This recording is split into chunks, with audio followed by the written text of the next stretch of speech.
ছাত্ৰ-ছাত্ৰীসকল ম্যাথছ ডিভিজনত তোমালোক সকলোকে স্বাগতম জনাইছো আমি ক্লাস 10 ৰ উচ্চ গণিতৰ অখণ্ড সংখ্যাৰ পাটিগণিত অৰ্থাৎ চেপ্টাৰ 3 এই চেপ্টাৰটোৰ ওপৰত আলোচনা আগবঢ়াবলৈ বিচাৰিছো গতিকে পলম নকৰি ভিডিঅ'টো আগুৱাই যাওঁ চেপ্টাৰটো অধ্যয়ন কৰাৰ আগতে কিছুমান বিষয়ৰ ওপৰত আমি ইম্পৰ্টেন্ট দিব লগা হয় যেনে আমাৰ উক্তি ষ্টেটমেন্ট যিবোৰ আমি নাজানিলে আসলে চেপ্টাৰটোৰ ভিতৰলৈ সোমাবলৈ যথেষ্ট অসুবিধা হয় উক্তি বুলি কলে আমি কি বুজো সেই সম্পৰ্কে আসলে ক্লাস 9 ৰ এডভান্স মেথডৰ চেপ্টাৰটোত আমি পঢ়িবলৈ পাইছো উক্তি মানে হৈছে যে ই এক প্ৰকাৰৰ বাক্য একেবাৰে প্ৰথম কথা আমি ক'ব পাৰো ই এটা বাক্য উক্তিক আমি ক'ব পাৰো এটা বাক্য সেন্টেন্স কিন্তু ই সকলোবোৰ সেন্টেন্স সকলোবোৰ বাক্য কিন্তু আমাৰ বাবে উক্তি হ'ব নোৱাৰে বা স্টেটমেন্ট হ'ব নোৱাৰে স্টেটমেন্ট হ'বলৈ কেনেকুৱা কন্ডিশন ফুলফিল কৰিব লাগিব দ্বিতীয় কথাটো হৈছে যাৰ সত্য নিৰূপণ কৰিব পাৰি অৰ্থাৎ মই ক'ব বিচৰা বিষয়টো হৈছে যিটো সেন্টেন্সৰ ক্ষেত্ৰত আমি তাৰ ভুল শুদ্ধ আমি ক'ব পাৰো যে এইটো ট্ৰু স্টেটমেন্ট ট্ৰু ফলস যেনেকৈ আমি ক'ব পাৰো সাধাৰণ ভাষাত যে x plus 1 is a factor of x square minus 1 আমি ক'বলৈ বিচাৰিছো যে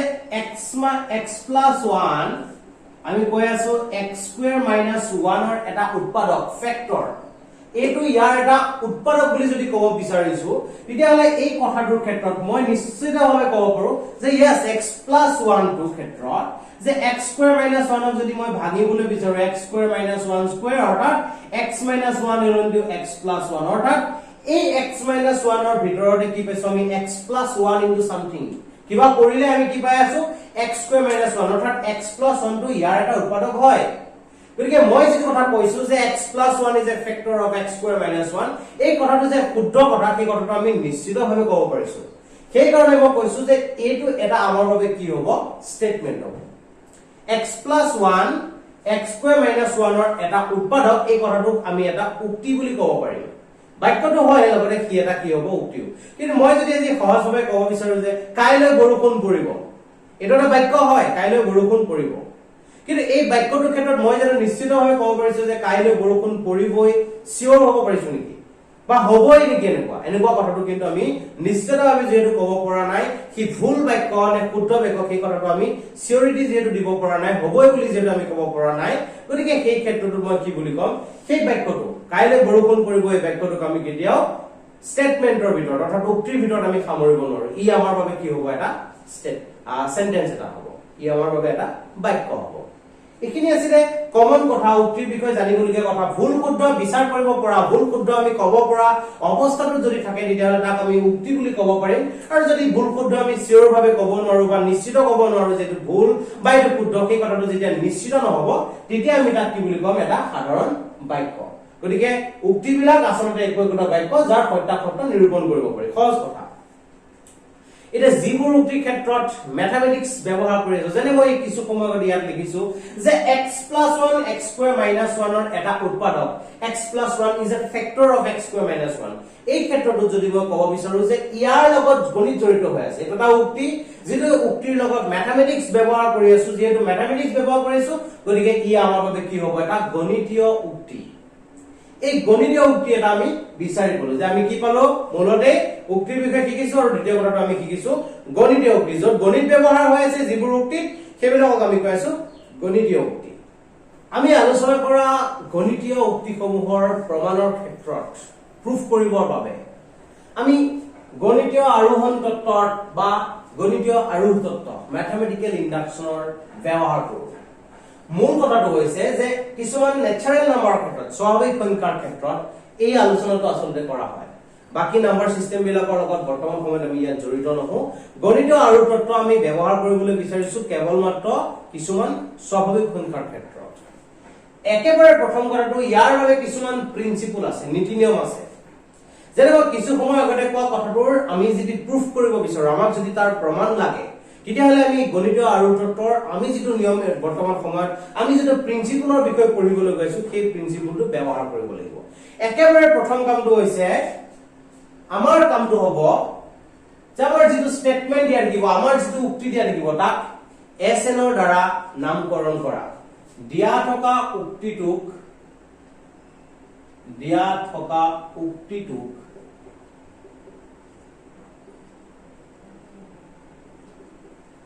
SN ৰ দ্বাৰা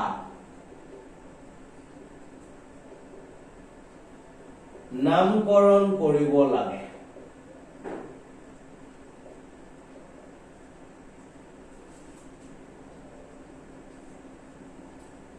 য'ত n belongs to natural number য'ত n টো এটা স্বাভাৱিক সংখ্যা বুজাইছে একেবাৰে প্ৰথম কামটো কি বুলি কৈছো যে যিটো উক্তি আমাক দিয়া থাকিব সেই উক্তিটোক SN বুলি আমি তাক নাম দিম উক্তিটোৰ কিবা এটা স্পেশালি তাৰ এটা নাম দিব বিচাৰিছো সেই নামটো হৈছে SN ইয়াত যে S বুলি কৈছো S স্টেটমেন্টৰ পৰা S আহিছে আৰু আমাৰ n টো হৈছে আমাৰ স্বাভাৱিক সংখ্যাৰ ক্ষেত্ৰত আমি এইটো নাম দিছো এতিয়া প্ৰথম এই কথাটো কোৱাৰ পিছত আমাৰ পিছৰ পৰ্যায়টো হৈছে SN উক্তিটোক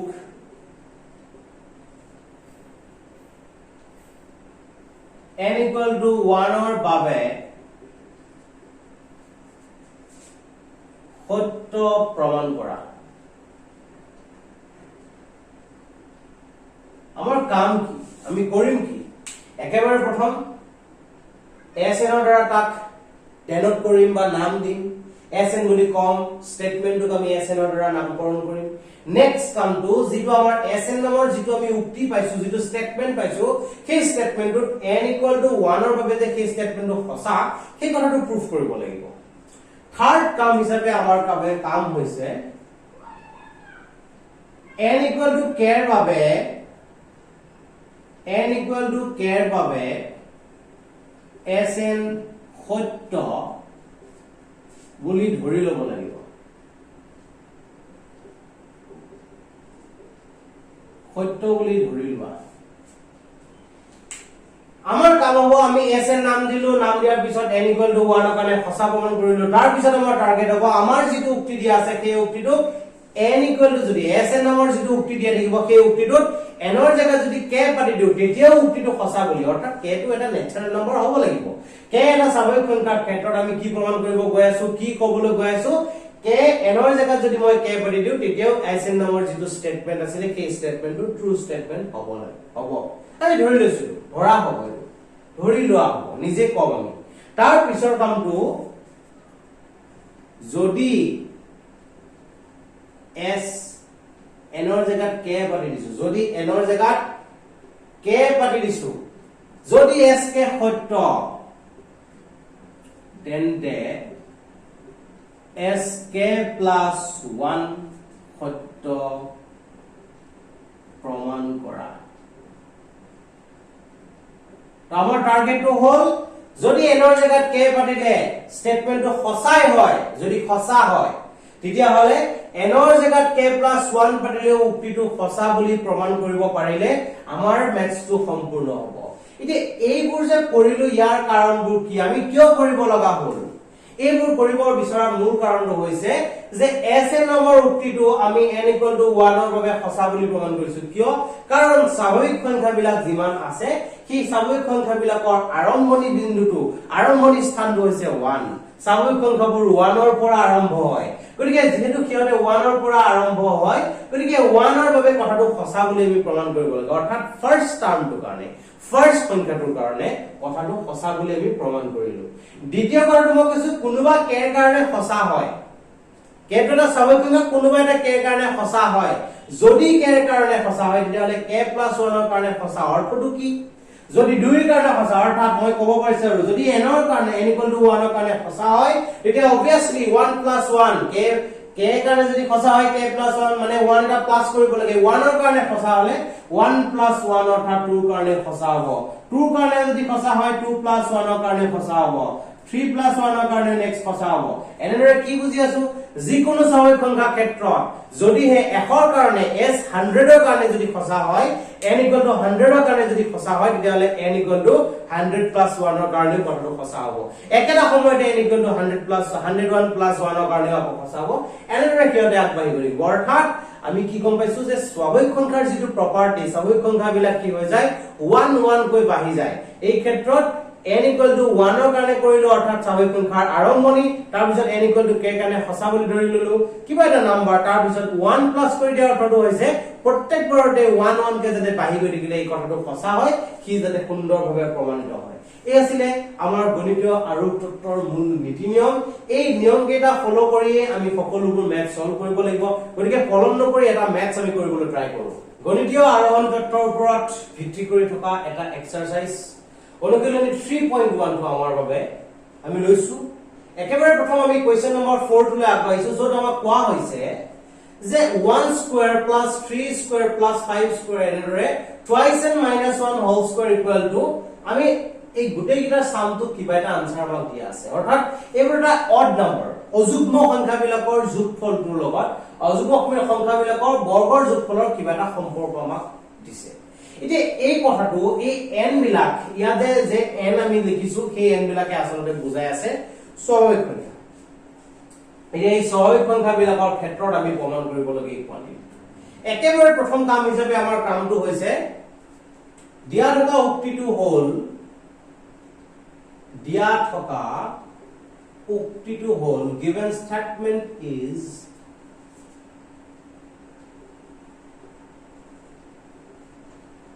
আমাৰ কাম হৈছে আমি তাক নামকৰণ কৰা অৰ্থাৎ s n ৰ দ্বাৰা ইয়াক মই নামকৰণ কৰিলো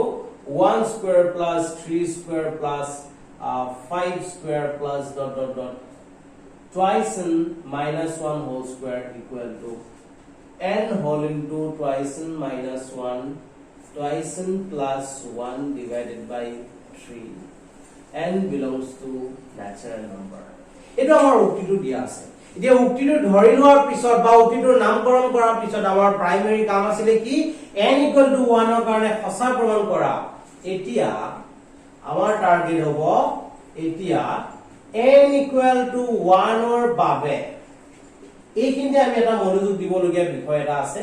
যে ইয়াতে n = চোৱা ইয়াতে আমাক কি কৈছে যে ইয়াতে যদি sn হৈছে তেতিয়া ইয়াত 2 * n - 1 হৈছে ইয়াতে যেতিয়া s1 হ'ব তেতিয়া আমি কি কৰিব লাগিব 2 * 1 - 1 অৰ্থাৎ 2 * 1 - 1 মানে হৈছে 1 স্কয়াৰ আমি বুজি পাব লাগে যে ইয়াত sn সামেশন sn বুজাই থকাৰ ক্ষেত্ৰত আমি গোটেইবোৰৰ যোগফলটো কথা কৈ থকাৰ ক্ষেত্ৰত আমি এটো বুজি আছিলো এতিয়া n = 1 ৰ কাৰণে কিমান পাইছো যত n আছিলে n ৰ জায়গাত 1 পাতি আমি ক্যালকুলেশন কৰি চাব লাগিব সোৱাৰ লগে লগে দেখা পাইছো আমি s1 ৰ ক্ষেত্ৰত কি কম এতিয়া এই সামেশনটো কিমান হ'ব এতিয়া আমাৰ বাবে এবাৰ এটাহে টাৰ্ম আছে 1 স্কয়াৰ এই 1 স্কয়াৰটো কি হ'ল নিশ্চয়কৈ বুজি পাইছো আমি ইয়াৰ পিছৰ পৰ্যায়টো হৈছে 1 স্কয়াৰ মানে হৈছে 1 একেবাৰে প্ৰথম কামটো আমি 1 ক এৰেঞ্জ কৰিব লাগে এতিয়া আমাৰ কামটো হৈছে এই 1 ৰ ভ্যালুটো আমি ইয়াৰ লগত এৰেঞ্জমেন্টটোৰ লগত মিলাব লাগে একেবাৰে প্ৰাইমাৰী কাম যে আমাক ডেনোমিনেটৰ 3 লাগিব এই কথাটো মনোযোগ দিয়া প্ৰয়োজন আমি এৰেঞ্জমেন্ট কৰোতে আমি কিছুমান টেকনিক ফলো কৰিম যেনে ইয়াত যেটো আমি 3 লিখিছো ডেনোমিনেটৰ গতিকে আমি 3 এটা দিলো এতিয়া 3 এ কিমানক ডিভাইড কৰিলে 1 পাম একেবাৰে প্ৰথম 3 এ কিমানক ডিভাইড কৰিলে 1 পাম এটো হৈছে 3 এ 3 ডিভাইড কৰিলে আমি পাম 1 এতিয়া এই ওপৰৰ 3 টোক আমি এৰেঞ্জমেন্ট কৰিব লাগে সেই ফৰ্মুলাটোত আমি সাম পাতি মিডল লেভেলে মই পিছত চাম একেবাৰে প্ৰথম পাতি লৈছো n ইয়াত যত যত n আছে তাত তাত মই 1 পাতি দিও এতিয়া কথাটো চাম মই মিলিছে নে নাই আসলে একেবাৰে প্ৰথম 1 ইয়াৰ পৰা যদি আমি আৰম্ভ 2 * 1 + 1 অৰ্থাৎ 2 * 1 2 2 + 1 মানে আছে 3 2 * 1 2 - 1 মানে 1 2 - 1 মানে আছে 1 আৰু ইফালে 1 গতিকে 1 1 আৰু 3 প্ৰডাক্ট কৰিলে আমি 3 পাম গতিকে আমাৰ যেটো এৰেঞ্জমেন্ট আছে এৰেঞ্জমেন্টটো সম্পূৰ্ণৰূপে সাজু হৈছে অৰ্থাৎ আমি ক'ব পাৰো অৰ্থাৎ n = 1 ৰ বাবে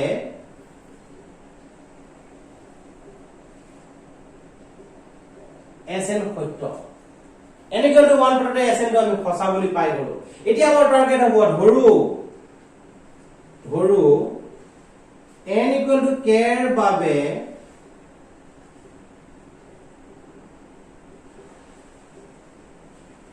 Sn সত্য n equal to যেতিয়া মই k পাতিম n equal to k পাতাৰ লগে লগে Sn টো সঁচা হ'ব বুলি মই ধৰি লৈছো অৰ্থাৎ আমি ক'ব পাৰো সেয়ে কি হ'ব যত n আছিল মই তাৰ এতিয়া k পাতি দিবলৈ ট্ৰাই কৰিম গতিকে কিমান হ'ব 1 square plus 3 square plus 5 square এনেকে গৈ আমাৰ হ'ব twice k minus 1 whole square equal to k whole into twice k minus 1 twice k plus 1 by 3 k belongs to natural number তো আমি কি বুজি পালো এতিয়া এই কোয়ান্টিটি খিনি n equal to k যদি পাতি দিও তেতিয়া হলে আমি সঁচা হয় বুলি কৈ দিও আমি কলো যে n equal to k যদি পাতো তেতিয়া হলে উত্তৰটো সঁচা হয় এটাক আমি ইকুয়েশন নম্বৰ 1 দিম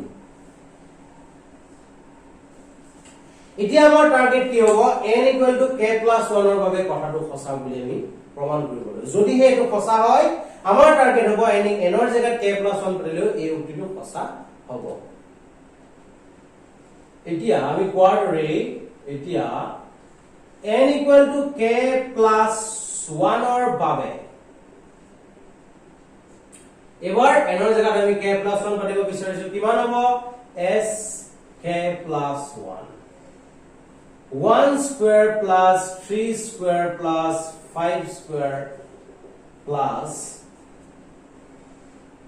k n যত আছিল তাতে আমি k plus 1 পাতিম এবাৰ n যত আছিল সাধাৰণতে মনোযোগী চালে হল যে n যত আছিল k twice n minus 1 whole square আছিল তাতে মই কৈছো 2 whole into k plus 1 error জায়গাত মই k plus 1 টাৰ্গেট কৰিছো গতিকে এটো পাতি দিলো এতিয়া সিম্পলিফাই কৰিবলৈ বাবে বা ক্যালকুলেশনৰ ক্ষেত্ৰত মই যদি মনোযোগেৰে এটা কথা চাও যে এই ফলৰ পৰা গলে আমি দেখিছো 1 ৰ লগত 2 প্লাস কৰিলে 3 পাই আছো 3 ৰ লগত 2 প্লাস কৰিলে 5 পাই আছো হিফালৰ পৰা হেলে কি হৈ আছে এই ফলৰ পৰা মই যদি চাব বিচাৰো তো 3 নম্বৰ টাৰ্মৰ ক্ষেত্ৰত মই কি গৈ আছো 2 into 3 minus 1 এৰেঞ্জমেন্টটো কেনেদৰে হৈ আছে 2 into 3 minus 1 অৰ্থাৎ 5 স্কয়াৰৰ জায়গাত মই এটো লিখিব পাৰো একেদৰে ইয়াৰ ক্ষেত্ৰত মই লিখিব পাৰো 2 into 2 minus 1 অৰ্থাৎ twice n minus 1 যেটো ফৰ্ম আছে সেই ফৰ্মটো আহি আছে এই ফলৰ পৰা যদি চাও যে 2 ৰ লগত এই প্ৰডাক্ট হৈ থকা নাম্বাৰটো ক্ৰমানুসাৰে কমি গৈ থাকে ইফালৰ পৰা গলে 2 বাহি গৈ থাকে যেনেকৈ ইয়াতে 2 into 1 minus 1 এটো হৈছে 2 into 2 minus 1 2 into 3 minus 1 তাৰ পিছত 2 into 4 minus 1 অৰ্থাৎ বাও ফলৰ পৰা সোফালে গলে 2 ৰ লগত প্ৰডাক্ট হৈ থকা নাম্বাৰটো ক্ৰমানুসাৰে 1 কে বাহি গৈ থাকে তেতিয়ালে উল্টাকে আহিলে কি হ'ব ৰাইট সাইডৰ পৰা লেফট সাইডে আহিলে কি হয় কি ক্ৰমানুসাৰে 1 কমি আহিব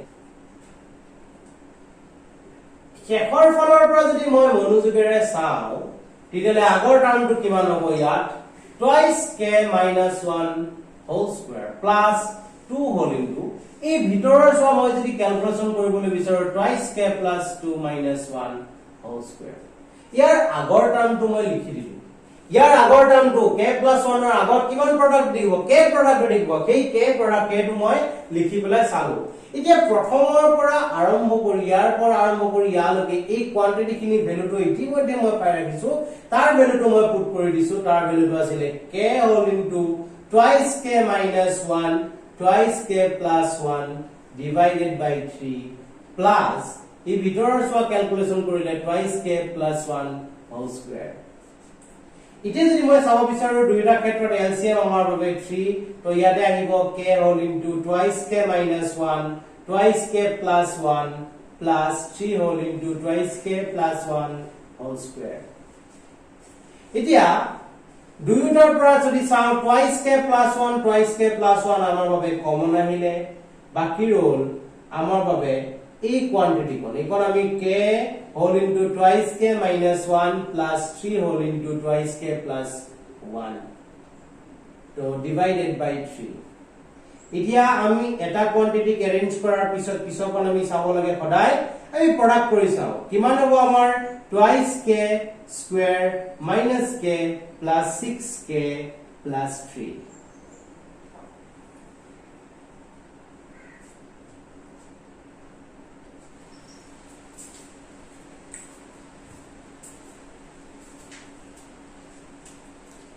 এতিয়া আমি আগবাঢ়ি গৈ থাকিলে টুৱাইস k প্লাস 1 ইহতক আমি যদি চাও তেতিয়া হলে কি লিখিছো আমি twice k square plus 5k plus 3 twice k plus 1 ইহতৰ ক্ষেত্ৰত এতিয়া টুৱাইস k স্কয়াৰ প্লাস আমি এৰেঞ্জমেন্ট কৰিব পাৰো যে ইয়াত আমি মধ্যপদ বিভাজন মিডল টাৰ্ম স্প্লিট কৰিলে 2 আৰু 3 প্লাস কৰিলে আমি 5 যেটো পাই আছো গতিকে আমি লিখিব পাৰো twice k plus thrice k plus 3 divided by 3 ইয়াকে আমি লিখিব পাৰো twice k plus 1 twice k যদি আমি কমন লও বাকি ৰব k plus 1 ইয়াৰে 3 কমন ললে বাকি ৰব k plus 1 divided by 3 ইহতকে মই যদি এৰেঞ্জ কৰি লিখিব বিচাৰো তেতিয়া হলে হ'ব twice k plus 1 দুটাৰ পৰা k plus 1 টো কমন আহিলে বাকি ৰল আমাৰ হবে twice k plus 3 divided by 3 এতিয়া মই ইয়াক সুন্দৰভাৱে এৰেঞ্জ কৰিব পৰা হলো যে ফাৰ্স্ট টাৰ্মটো মোক কিমান লাগিছিলে n whole into twice n minus 1 twice n plus 1 divided by 3 এটো লাগিছিলে মোক এটো মই বনাব লাগিব n ৰ জায়গাত সকলোবোৰ n ৰ জায়গাত মই k plus 1 পাতিব পাৰিব লাগিব যেনে ফাৰ্স্ট টাৰ্মটো n ৰ জায়গাত k plus 1 লাগিছিলে মই এৰেঞ্জ কৰিব পাৰিলো নেক্সট অপচনটো মই যদি চাব বিচাৰো 2 whole into k plus 1 minus 1 2 whole into k plus 1 plus 1 divided by 3 আমি সুন্দৰভাৱে চাব পাৰো এবাৰ ইয়াতে আমি কৰাটো আসলে শুদ্ধ হৈছে না আমি কৰি চাব পাৰো twice k plus 1 এই দুইটো লগত এটো প্ৰডাক্ট কৰিলে কিমান হ'ব twice k plus 2 minus 1 2 minus 1 কৰিলে আমি পাম 1 অৰ্থাৎ twice k plus 1 যেটো আমাক আছিল আমি এটোকে এৰেঞ্জ কৰিলো একেদৰে ইয়াকে যদি মই twice k plus 2 plus 1 অৰ্থাৎ twice k plus 3 যেটো আমাৰ লগত আছিল twice k plus 3 সকলোবোৰ আমাৰ এৰেঞ্জমেন্ট হৈ গৈছে অৰ্থাৎ আমি কি ক'ব পাৰো এতিয়া n equal to k এর বাবে যেতিয়া সত্য তেতিয়া n equal to k plus 1 এর বাবে সঁচা হ'ল অৰ্থাৎ আমি লিখিম কি বুলি অৰ্থাৎ n equal to k plus 1 এর বাবে sn উক্তিটো সত্য যেতিয়া n equal to k এর বাবে ই সত্য হয় তাৰ পিছৰ কামটো আমি লিখিব লাগিব এটা কমন সেন্টেন্স অৰ্থাৎ গণিতীয় আৰু তত্ত্বৰ সহায়ত যিকোনো স্বাভাৱিক সংখ্যাৰ বাবে উপৰোক্ত উক্তিটো সত্য ধন্যবাদ আজিৰ ভিডিঅ'ত লৈ মানে ইয়াৰ পিছৰ ভিডিঅ'ত আমি ক্ৰমানুসাৰে মেট্ৰিকত অহা এই চেপ্টাৰটোৰ পৰা মূলতে 2016 2017 এই সময়ছোৱাত আমি দেখিছিলো প্ৰায় 8 মাৰ্কস 5 মাৰ্কস এটা কোৱেশ্চন আৰু 3 মাৰ্কস এটা কোৱেশ্চন আমি দেখা পাইছিলো গতিকে সেইখিনি সলভ কৰিব ক্ষেত্ৰত আমাৰ কেনেদৰে আমি আগবাঢ়ি যাম সেই সম্পৰ্কে ইয়াৰ পিছৰ ভিডিঅ'টোত আমি আলোচনা কৰিম মেট্ৰিকত অহা আটাইকেইটা কোৱেশ্চন সলভ কৰিব ট্ৰাই কৰিম গতিকে সকলোৱে যেন কানেক্ট হৈ থাকে আমাৰ লগত আজিলৈ ধন্যবাদ